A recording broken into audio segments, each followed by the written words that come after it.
Hello guys, welcome back to my channel. ഇന്നത്തെ video നമ്മളൊരു variety Onam outfit ആണ് try ചെയ്യാൻ പോകുന്നത്. ഒരു വേസ്റ്റ് കോട്ടും ഫ്ലെയർ പലാസോ ആണ് ചെയ്യുന്നത് കേട്ടോ.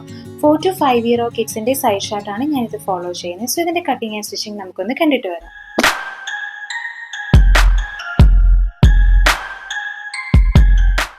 ആദ്യം തന്നെ നമ്മൾ ബേസ് ലൈൻസ് വരച്ചിട്ടുണ്ട്. ഇനി 4 to 5 year old കിഡ്സിൻ്റെ സ്റ്റാൻഡേർഡ് സൈസ് ഷാർട്ട് പ്രകാരം ഞാൻ എടുക്കുന്ന ഷോൾഡർ പോയിന്റ് എന്ന് പറയുന്നത് 5 ഇഞ്ചാണ്. അതിനുശേഷം നമ്മൾ നെക്ക് വിഡ്ത്തും നെക്ക് ഡെപ്തും ഇതേപോലെ മാർക്ക് ചെയ്തൊരു ബോക്സ് ആക്കി എടുക്കുന്നുണ്ട് കേട്ടോ. ഇനി നമ്മുടെ ഷോൾഡർ പോയിന്റിൽ നിന്ന് താഴത്തോട്ടൊരു 1/2 ഇഞ്ച് മാർക്ക് ചെയ്യുന്നുണ്ട്. നമ്മുടെ ഷോൾഡറിൽ ഇൻക്ലിനേഷൻ മാനേജ് ചെയ്യാൻ വേണ്ടിയിട്ടാണ് അങ്ങനെ ചെയ്യുന്നത്. ഇനി ആ പോയിന്റിൽ നിന്ന് തന്നെ നമ്മൾ ഷോൾഡർ പോയിന്റ് എത്രയാണോ എടുത്തത് അത് തന്നെ ആം ഹോൾ ഡെപ്ത് ആക്കി എടുക്കുന്നുണ്ട്, അതായത് 5 ഇഞ്ച്. ദെൻ ചെസ്റ്റ് മെഷർമെന്റ് ആണ്. നമ്മുടെ ടോട്ടൽ ചെസ്റ്റ് റൗണ്ടിൻ്റെ 4/1 എടുത്തിട്ട് അതിനോടൊപ്പം ഒരു 0.25 ഇഞ്ച് ഈസ് ആഡ് ചെയ്യുന്നതാണ് ഞാനിവിടെ 6 ഇഞ്ചായിട്ട് കൊടുക്കുന്നത് കേട്ടോ. ഇനി ടോപ്പിൻ്റെ ലെങ്ത് ആണ്, അത് ഞാനൊരു 11 ഇഞ്ചാണ് കൊടുക്കുന്നത്. നമ്മൾ ഈ കൊടുക്കുന്ന 11 ഇഞ്ചിൽ തന്നെയായിരിക്കും നമ്മുടെ വേസ്റ്റ് മെഷർമെൻറ്റും ആഡ് ഓൺ ചെയ്യുന്നത് കേട്ടോ. അത് നമ്മൾ കൊടുക്കുന്നത് 5.75 ഇഞ്ചാണ്. അതും ഈ പറയുന്ന പോലെ തന്നെ വേസ്റ്റ് റൗണ്ടിൻ്റെ 4/1 എടുത്ത് അതിനോട് ഈസ് ആഡ് ചെയ്യുന്നതാണ്. ഇനി നമ്മൾ ആം ഹോളിൻ്റെ സെൻറ്റർ പോയിന്റ് കണ്ടുപിടിക്കുകയാണ്. എന്നിട്ട് ആ ആം ഹോൾ ഒന്ന് ഫ്രഞ്ച് കർവ് ഉപയോഗിച്ചിട്ട് ജോയിൻ ചെയ്യുന്നുണ്ട്. ഇത് ബാക്ക് ബോഡീസ് ആണ് കേട്ടോ നമ്മൾ ആദ്യം ട്രേസ് ചെയ്യുന്നത്. സോ ഇപ്പോൾ നമ്മുടെ ബാക്ക് ബോഡീസ് ഏകദേശം റെഡി ആയിട്ടുണ്ട്. ഇനി നമുക്ക് ചെയ്യേണ്ടത് ഫ്രണ്ട് ബോഡീസ് ആണ്. സോ ഫ്രണ്ട് ബോഡീസ് ട്രേസ് ചെയ്യാനായിട്ട് നമ്മൾ ഓൾറെഡി ട്രേസ് ചെയ്ത് വെച്ചിട്ടുള്ള ബാക്ക് ബോഡീസ് ഇതേപോലെ ഒരു ഫ്രഷ് പാറ്റേൺ പേപ്പറിൻ്റെ പുറത്തോട്ട് അറ്റാച്ച് ചെയ്യുക. അതിനുശേഷം അതിൻ്റെ ഔട്ട്ലൈൻസ് ഈ ഒരു ടൂളിൻ്റെ പേരാണ് ട്രേസിംഗ് വീൽ. അത് ഉപയോഗിച്ചിട്ട് നമുക്കൊന്ന് ട്രേസ് ചെയ്തെടുക്കുക. അപ്പോൾ ഞാനിവിടെ സെപ്പറേറ്റ് ആയിട്ട് ഫ്രണ്ട് ബോഡീസും ബാക്ക് ബോഡീസും ചെയ്യാനുള്ള കാരണം നമ്മൾ ഓൾറെഡി വേസ്റ്റ് കോട്ടാണ് ചെയ്യുന്നത്. സോ അതിന് ഫ്രണ്ട് ബോഡീസിൽ കുറച്ച് വേരിയേഷൻസ് ഉണ്ട്. അത് കൂടാണ്ട് തന്നെ നമ്മൾ കൈക്കുഴി ഫ്രണ്ടിൽ കുറച്ച് ഇറക്കിയും ബാക്കിൽ അല്ലാണ്ടെയും ആണ് ചെയ്യുന്നത് കേട്ടോ. അതുകൊണ്ടാണ് ഞാൻ രണ്ടും സെപ്പറേറ്റ് ആയിട്ട് ട്രേസ് ചെയ്യുന്നത്. പക്ഷേ നമ്മൾ ട്രേസ് ചെയ്യുമ്പം ബാക്ക് ബോഡീസിൻ്റെ തന്നെ അതേ ഔട്ട്ലൈൻസ് മതി ഫ്രണ്ട് ബോഡീസിലും. ആകെ വേരിയേഷൻസ് വരുന്നത് ഹെമ്മിലും ആം ഹോളിലും നെക്കിലുമാണ്. അപ്പം നമ്മൾ ആ പതിഞ്ഞ ലൈൻസ് ഒന്ന് ഇതേപോലെ നമ്മൾ വരച്ചെടുക്കുന്നുണ്ട്. അതിനുശേഷം ഞാൻ വേസ്റ്റ് കോട്ടിന് ഫ്രണ്ടിൽ വീനെക്കാണ് കൊടുക്കുന്നത്. സോ അതിനായിട്ട് ഞാൻ നെക്ക് ഡെപ്ത് 3 ഇഞ്ച് കൊടുത്തിട്ടുണ്ട് കേട്ടോ. എന്നിട്ട് അത് നമ്മളൊരു ബോക്സ് ആക്കി എടുക്കുന്നുണ്ട്. ഇനി നമ്മൾ ചെയ്യുന്നത് നമ്മുടെ ആം ഹോൾ ഡെപ്തിന് ഷേപ്പിംഗ് കൊടുക്കുകയാണ്. സോ അതിനായിട്ട് നമ്മൾ ആദ്യം സെൻറ്റർ പോയിന്റ് കണ്ടുപിടിക്കുക. നമ്മൾ ആ കണ്ടുപിടിച്ച പോയിന്റിൽ നിന്ന് ഒരു 0.25 ഇഞ്ച് അകത്തോട്ട് എടുക്കുക. അതിനുശേഷം നമ്മുടെ ചെസ്റ്റ് ലൈൻ്റെ അവിടെ നിന്ന് ഒരു 1 ഇഞ്ച് നമ്മൾ ആം ഹോൾ ഡെപ്തിലോട്ട് മുകളിലോട്ട് കൊടുക്കുക. എന്നിട്ട് നമ്മൾ ആം ഹോൾ ഡെപ്ത് ഇതേപോലെ ഫ്രഞ്ച് കർവ് ഉപയോഗിച്ചിട്ട് ഷേപ്പ് ചെയ്തെടുക്കുന്നുണ്ട് കേട്ടോ. ഇനി ആ നെക്കും ഞാൻ ഷേപ്പ് ചെയ്തെടുക്കുന്നുണ്ട്. ഇനി ഈ ടോപ്പിന് ഫ്രണ്ടിൽ കുറച്ച് വേരിയേഷൻസ് വരുമെന്ന് പറഞ്ഞല്ലോ, അതിനായിട്ട് ഞാനൊരു എക്സ്ട്രാ ഒരു 1/2 ഇഞ്ചും കൂടി അഡീഷണൽ ലെങ്ത് ഞാൻ ആഡ് ഓൺ ചെയ്യുന്നുണ്ട് കേട്ടോ. ഇനി വീണ്ടും ഒരു 1/2 ഇഞ്ച് നമ്മൾ ഈ വെർട്ടിക്കൽ ബേസ് ലൈൻസ് കൊടുത്തില്ലേ അതിൻ്റെ പുറത്തോട്ട് ഞാനൊന്ന് എക്സ്റ്റെൻഡ് ചെയ്യുന്നുണ്ട്. കാരണം എന്താണെന്ന് വെച്ചാൽ ഫ്രണ്ടിലോട്ട് വന്ന് ഹുക്ക് വരുന്ന മോഡലിലാണ് നമ്മൾ ഈ വേസ്റ്റ് കോട്ട് ചെയ്യുന്നത്. സോ അതിനായിട്ട് ഹുക്ക് വരുമ്പോൾ അവിടെ കുറച്ച് സ്പേസിങ് ഉണ്ടായിരിക്കണം. അതിന് വേണ്ടിയിട്ടാണ് ഒരു 1/2 ഇഞ്ച് നമ്മൾ വിടുന്നത് കേട്ടോ. ഇനി നമ്മളൊരു 2 ഇഞ്ച് നമ്മുടെ ഹെമ്മിൻ്റെ അവിടെ നിന്ന് മുകളിലോട്ടും സൈഡിലോട്ടും ഞാൻ മാർക്ക് ചെയ്ത് ഇതേപോലെ ഒരു ഇൻക്ലൈൻ ലൈൻ വരച്ചിട്ടുണ്ട്. അതിനുശേഷം സൈഡ് സീമിൻ്റെ അങ്ങോട്ടൊരു 1.5 ഇഞ്ച് മാർക്ക് ചെയ്തിട്ട് ഒരു ഇൻക്ലൈൻ ലൈൻ വരച്ച് നമ്മൾ ആ ഹെമ്മിങ്ങിൻ്റെ ഡിസൈൻ കംപ്ലീറ്റ് ആക്കിയിട്ടുണ്ട്. അപ്പോൾ നമ്മുടെ ഫ്രണ്ട് ബോഡീസ് ഏകദേശം റെഡി ആയിട്ടുണ്ട്. ഞാൻ ഓൾറെഡി പറഞ്ഞിരുന്നു ഹെമ്മിങ്ങിൻ്റെ ഡിസൈനായിട്ട് ഒരു 1/2 ഇഞ്ച് നമ്മൾ ഫ്രണ്ട് ബോഡീസിൽ ആഡ് ഓൺ ചെയ്തിട്ടുണ്ടെന്ന്. അതുപോലെ തന്നെ ബാക്ക് ബോഡീസിലും നമ്മൾ ആ ഒരു 1/2 ഇഞ്ച് അഡീഷണൽ കൊടുക്കുക കേട്ടോ. എന്നിട്ട് നമ്മൾ കട്ട് ചെയ്തെടുക്കുക. കട്ട് ചെയ്തതിന് ശേഷം എന്താ ചെയ്യേണ്ടത്, നമ്മൾ ഈ ചെയ്യുന്ന ഫ്രണ്ട് ബോഡീസ് 2 പീസാക്കിയാണ് നമ്മൾ ഫാബ്രിക്കിൽ കട്ട് ചെയ്യേണ്ടത്. ബാക്ക് ബോഡീസ് അങ്ങനെ ചെയ്യേണ്ട, ഫാബ്രിക് ഓൺ ഫോൾഡിൽ ഇട്ടിട്ട് ട്രേസ് ചെയ്താൽ മതിയാവും. അത് നിങ്ങൾക്ക് ഒന്നും കൂടെ കട്ടിങ് പ്രോസസ്സ് വരുമ്പോൾ നിങ്ങൾക്ക് ഒന്നുകൂടെ മനസ്സിലാവും കേട്ടോ. ഇനി നമ്മൾ ചെയ്യുന്നത് നമ്മുടെ ഫ്രണ്ട് ബോഡീസിൽ സൈഡ് സീമിൻ്റെ അവിടെ ഒരു ഇൻക്ലൈൻ ലൈൻ വന്നെന്ന് പറഞ്ഞില്ലേ, ആ ലൈൻ ഒന്ന് നമ്മൾ ബാക്ക് ബോഡീസിൻ്റെ അവിടെ ഒന്ന് മാർക്ക് ചെയ്തെടുക്കുന്നുണ്ട്. എന്നിട്ട് ആ പോയിന്റിൽ നിന്ന് ഹെമ്മിങ് ഒന്ന് കർവ് ചെയ്ത് ഒന്ന് ഷേപ്പ് ആക്കി എടുക്കുന്നുണ്ട് കേട്ടോ. അപ്പോൾ നമ്മുടെ പാറ്റേൺ ഡ്രാഫ്റ്റിംഗ് കഴിഞ്ഞിട്ടുണ്ട്. ഇനി നമുക്ക് ഫാബ്രിക്കിലോട്ട് കട്ട് ചെയ്ത് നോക്കാം.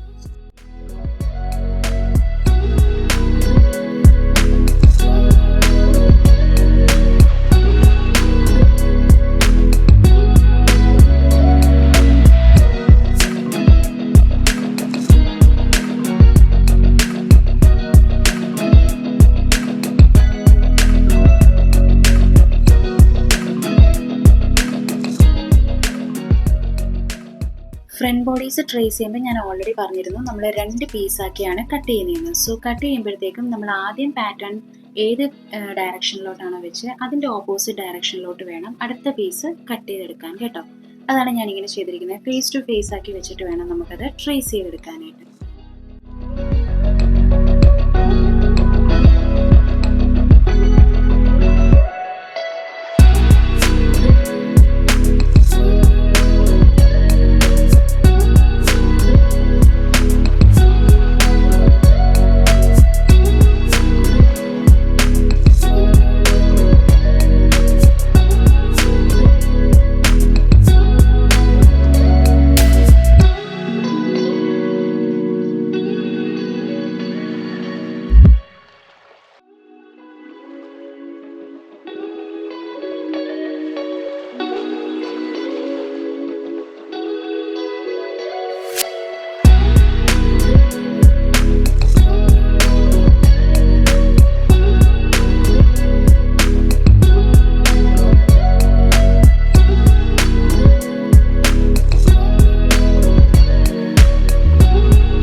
ഇനി നമ്മൾ ബോട്ടം പാർട്ടാണ് ചെയ്യാൻ പോകുന്നത്. ഞാനൊരു ഫ്ലെയർഡ് പലാസോ ചെയ്യാമെന്നാണ് ഉദ്ദേശിക്കുന്നത്. അതിനായിട്ട് ഞാനൊരു 1.5 മീറ്റർ ഫാബ്രിക് ഇതേപോലെ കട്ട് ചെയ്തെടുത്തിട്ടുണ്ട് കേട്ടോ. ഇനി ഈ ഫ്ലെയർഡ് പലാസോ ഒക്കെ ചെയ്യണമെങ്കിൽ നമ്മൾ എന്താ ചെയ്യുക, നമ്മൾ ഫാബ്രിക്കിനെ രണ്ടായിട്ട് ഈക്വലി ഫോൾഡ് ചെയ്യുക. അതായത് ആദ്യം ഒരു ഫോൾഡ് കൊടുക്കുക, ഇതേപോലെ സെൻറ്റർ ഫോൾഡ് കൊടുക്കുക. അതിനുശേഷം നമ്മൾ ഡയഗണലി ഇതേപോലെ കൊടുക്കുക. അതായത് നമ്മൾ അംബ്രല്ല സ്കേർട്ടൊക്കെ ചെയ്യത്തില്ലേ, അതേപോലെ തന്നെ ആദ്യം ഒരു വട്ടം ഫോൾഡ് ചെയ്യുക, അതിനുശേഷം ഡയഗണലി ഫോൾഡ് ചെയ്യുക. ഇനി എന്താ ചെയ്യേണ്ടത്, നമ്മുടെ വേസ്റ്റ് റൗണ്ട് നമുക്കറിയണം. സോ അതിനായിട്ട് നമ്മുടെ ആ കോണോടിരിക്കുന്ന ഭാഗം ഉണ്ടല്ലോ, ഈ ഭാഗത്താണ് നമ്മളത് മാർക്ക് ചെയ്യുന്നത്. സോ അതിനായിട്ട് നമ്മൾ എടുക്കുന്ന കാൽക്കുലേഷൻ എന്ന് പറയുന്നത് hip round divided by 4 + 2 inch is. അപ്പോൾ ഹിപ്പ് റൗണ്ട് എന്ന് പറയുന്നത് 4 to 5 ഇയർ ഓൾഡ് കിഡിൻ്റെ 24 ആണ്. അതിനെ 4ആയിട്ട് ഡിവൈഡ് ചെയ്യുമ്പോൾ നമുക്ക് 6 ഇഞ്ചാണ് കിട്ടുന്നത്. അതിനോടൊപ്പം ഒരു 2 ഇഞ്ച് എക്സ്ട്രാ ഈസും കൂടി കൊടുക്കുന്നുണ്ട് കേട്ടോ. അങ്ങനെ ടോട്ടൽ 8 ഇഞ്ചാണ് നമ്മൾ മാർക്ക് ചെയ്തേക്കുന്നത്. ഇനി സ്കേർട്ടിൻ്റെ ലെങ്ത് ആണ്, നമ്മൾ ഓവറോൾ മെയിൻ സ്കേർട്ടിൻ്റെ ലെങ്ത് എന്ന് പറയുന്നത് 22 ഇഞ്ചാണ്, വേസ്റ്റ് ബാൻഡ് ഉൾപ്പെടെ. ഇവിടെ ലൈനിങ് ആകുമ്പോൾ നമുക്ക് അത്രയും കൊടുക്കേണ്ടി വരില്ല, ഒരു 2 ഇഞ്ചൊക്കെ കുറച്ചെടുത്തോളൂ. ഞാൻ അതുകൊണ്ടൊരു 18 ഇഞ്ചാണ് ലൈനിങ്ങിൻ്റെ ലെങ്ത് ആക്കി എടുത്തേക്കുന്നത് കേട്ടോ. അത് നമ്മൾ മാർക്ക് ചെയ്യുന്നത് വേസ്റ്റ് ലൈനിൻ്റെ അവിടെ നിന്നാണ് 18 ഇഞ്ച് മാർക്ക് ചെയ്യുന്നത്. അതിനുശേഷം ആ മാർക്ക് ചെയ്ത പോയിന്റും ഫാബ്രിക് കോർണറിൻ്റെ അവിടെ ഫോൾഡ് ചെയ്തിട്ടുണ്ടല്ലോ, അതുവരെയുള്ള ടോട്ടൽ ലെങ്ത് നോക്കുക, അതൊരു 28.5 ഇഞ്ചാണ്. ആ 28.5 ഇഞ്ചിന് നമ്മൾ ഫിക്സഡ് ആക്കിക്കൊണ്ട് വേണം നമ്മളതിൻ്റെ സ്കേർട്ടിൻ്റെ ഹെമ്മിങ് മാർക്ക് ചെയ്തെടുക്കാൻ. സോ അങ്ങനെ വരുമ്പോഴത്തേക്കും നമുക്ക് നല്ല കറക്റ്റായിട്ട് കിട്ടും കേട്ടോ. അപ്പം ഞാനത് അങ്ങനെ ചെയ്യുന്നുണ്ട്. അതായത് നമ്മുടെ പൊതുവെ നമ്മൾ മെയിൻ സ്കേർട്ടിൻ്റെ അതേ ലെങ്ത് തന്നെ നമ്മൾ ഒരിക്കലും ലൈനിങ്ങിന് കൊടുക്കില്ലല്ലോ. കാരണം പിള്ളേരല്ലേ വിട്ടു നടക്കുമ്പോൾ കാല് തട്ടി ഉരുണ്ടി വീരാനൊക്കെയുള്ള സാധ്യതയുണ്ട്. അതുകൊണ്ടാണ് നമ്മൾ അങ്ങനെ ലെങ്ത് ലൈനിങ്ങിന് കുറച്ചെടുക്കുന്നത്. ഇനി ക്രോച്ച് ലെങ്ത് ആണ്, അതും നേരത്തെ പറഞ്ഞതുപോലെ തന്നെ നമ്മുടെ ഹിപ്പ് റൗണ്ട് എടുക്കുക, അതിനെ 4 വെച്ച് ഡിവൈഡ് ചെയ്തിട്ട് അതിനോടൊപ്പം ഒരു 2 ഇഞ്ച് ഈസ് ആഡ് ചെയ്യുക. അങ്ങനെ ടോട്ടൽ 8 ഇഞ്ചാണ് ക്രോച്ച് ലെങ്ത് വരുന്നത്. ഈ 8 ഇഞ്ച് എന്ന് പറയുന്നത് നമ്മുടെ വേസ്റ്റ് ബാൻഡും കൂടി ഉൾപ്പെടെയുള്ളത് ലെങ്ത് ആണ് 8 ഇഞ്ച് എന്ന് പറയുന്നത്. വേസ്റ്റ് ബാൻഡിന് ഞാൻ കൊടുക്കുന്നത് ഒരു 1.5 ഇഞ്ച് വിഡ്ത്ത് ആണ്. അപ്പം അതും കൂടി ചേർത്താണ് നമ്മുടെ ക്രോച്ച് ലെങ്ത് 8 ആക്കി ഞാൻ എടുത്തേക്കുന്നത്. അപ്പം വേസ്റ്റ് ബാൻഡ് ഇപ്പം നമ്മൾ അഡീഷണൽ ആഡ് ഓൺ ചെയ്യത്തുള്ളൂ, അറ്റാച്ച് ചെയ്യത്തുള്ളൂ, ഇപ്പം നമ്മൾ കൊടുക്കുന്നില്ല. അപ്പോൾ ക്രോച്ച് ലെങ്ത് ആ 8 ഇഞ്ച് അങ്ങനെ തന്നെ കൊടുത്തു കഴിഞ്ഞാൽ അതിനോടൊപ്പം വീണ്ടും വേസ്റ്റ് ബാൻഡിൻ്റെ വിട്ടും കൂടി വരുമ്പോഴത്തേക്കും കുറച്ചുകൂടെ കൂടി പോകത്തില്ല, ഒരു 9.5 ഇഞ്ചോളം വരും. അപ്പം അങ്ങനെ വരുമ്പോൾ ഒത്തിരി ക്രോച്ച് ലെങ്ത് ആവും. സോ അങ്ങനെ വരുമ്പോൾ എന്താ നമ്മൾ ചെയ്യുക, വേസ്റ്റ് ബാൻഡിൻ്റെ വിട്ട് എത്രയാണോ അത് നമ്മുടെ ക്രോച്ച് ലെങ്ത്തിൽ നിന്ന് കുറയ്ക്കുക. അപ്പോൾ 8 നിന്ന് 1.5 ഇഞ്ച് ഞാൻ കുറച്ചു. അപ്പോൾ നമുക്ക് കിട്ടുന്നത് 6.5 ഇഞ്ചാണ്. അതാണ് ഞാൻ മാർക്ക് ചെയ്തേക്കുന്നത് കേട്ടോ. അതിനുശേഷം ക്രോച്ച് വിട്ട് നമ്മളൊരു 2 ഇഞ്ച് കൊടുത്തിട്ടുണ്ട്. എന്നിട്ട് ഇതേപോലെ ഇൻക്ലൈൻഡ് ആയിട്ട് നമ്മളൊന്ന് ജോയിൻ ചെയ്തെടുക്കുന്നുണ്ട്.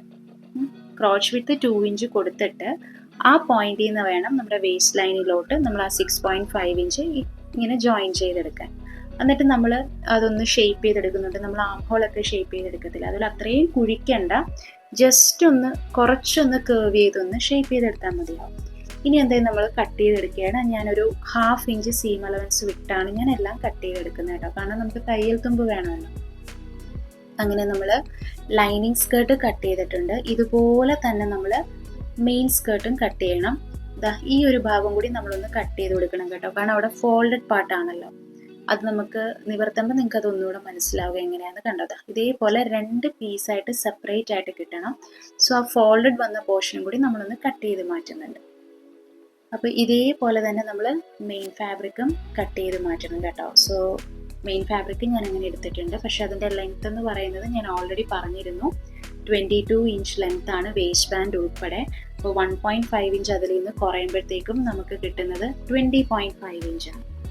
അതിനോടൊപ്പം 1 ഇഞ്ച് എക്സ്ട്രാ നമ്മൾ സീം അലവൻസ് കൊടുത്തിട്ടുണ്ട്. അങ്ങനെ ടോട്ടൽ 21.5 ഇഞ്ച് ലെങ്ത് ആണ് മെയിൻ സ്കേർട്ടിന് നമ്മൾ എടുത്തിരിക്കുന്നത്. ഈ ഒരു ലെങ്ത് എന്ന് പറയുന്നത് വേസ്റ്റ് ബാൻഡ് ഇല്ലാണ്ടുള്ള ലെങ്ത് ആണ് കേട്ടോ. സീം അലവൻസും എല്ലാം കൂടി ചേർത്തിട്ടുള്ള ടോട്ടൽ ലെങ്ത് ആണ് 21.5 ഇഞ്ച് എന്നുള്ളത്. സോ ഇനി നമുക്കിതിൻ്റെ സ്റ്റിച്ചിങ് പ്രോസസ്സ് ഒന്ന് നോക്കാം.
പലാസോയിൽ നമുക്കിനി വേസ്റ്റ് ബാൻഡ് അറ്റാച്ച് ചെയ്യണം. അതിനായിട്ട് ഞാൻ 33 ഇഞ്ച് ലെങ്ത്തിലാണ് വേസ്റ്റ് ബാൻഡ് കട്ട് ചെയ്തെടുത്തിരിക്കുന്നത്.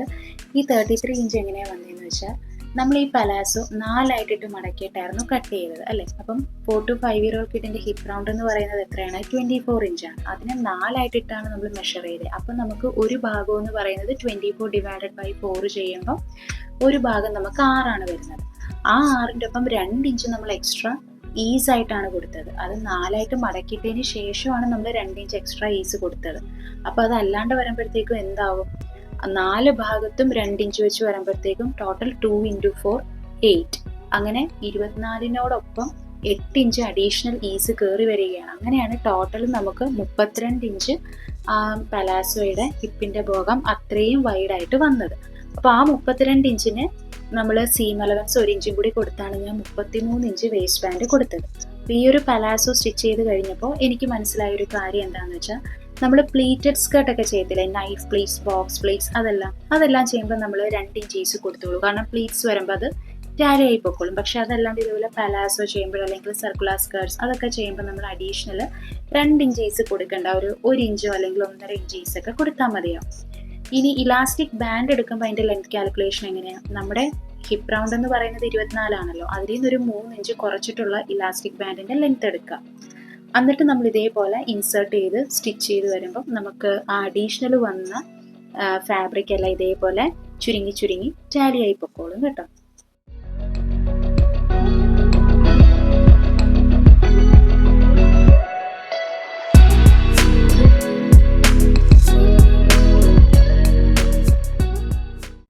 ഇതാണ് നമ്മുടെ ഫൈനൽ ഔട്ട്പുട്ട്. എല്ലാവർക്കും ഇഷ്ടമായി കാണുമെന്ന് ഞാൻ പ്രതീക്ഷിക്കുന്നു. Thank you for watching my video. By.